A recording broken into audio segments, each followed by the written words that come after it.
জয় জগন্নাথ। সবাইকে শুভ রথযাত্রার অনেক অনেক শুভেচ্ছা ও ভালোবাসা। সারাদিন ধরে এত বৃষ্টি, এই বৃষ্টি হচ্ছে তো এই রোদ হচ্ছে, ভাবতেই পারিনি যে বেরোতে পারবো। যাই হোক, ভগবান চাইলে সবই সম্ভব। জগন্নাথ দেব চেয়েছেন যে আমরা বেরোই, তাই দেখো সবাই কিন্তু আমরা বেরিয়েছি।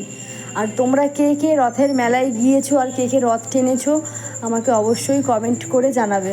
বাড়ি থেকে বেরিয়ে দেখছি প্রচণ্ড পরিমাণে রাস্তায় ভিড়, এত ভিড় এক এক জায়গায় দাঁড়াচ্ছি 5 মিনিট, কোথাও 10 মিনিট, এরকমভাবে সময় আমার রাস্তাতেই বেশি কেটে গেছে। সব ভিড় ভাট্টা সরিয়ে আমরা চলে এসেছি দেখো জগন্নাথ দেবের দর্শন করতে পোস্ট অফিসের মোড়ে।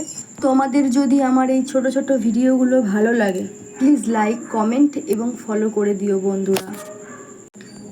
তোমরা সবাই কি করছো, কেমন আছো আমাকে কমেন্ট করে জানাবে।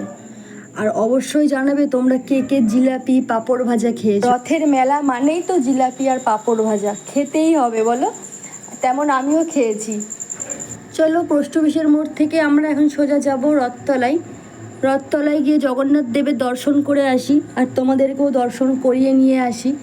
আর তার মধ্যে ছোট ছোট বাচ্চারা এত সুন্দর সুন্দর ছোট ছোট রথ বানিয়েছিল না, দারুণ লাগছিল দেখতে জানো।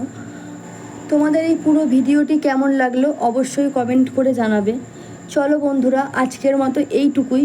আবার তোমাদের সামনে নতুন কোনো ভিডিও নিয়ে দেখা হবে। সবাই ভালো থাকবে, সুস্থ থাকবে। জয় জগন্নাথ। টাটা বন্ধুরা।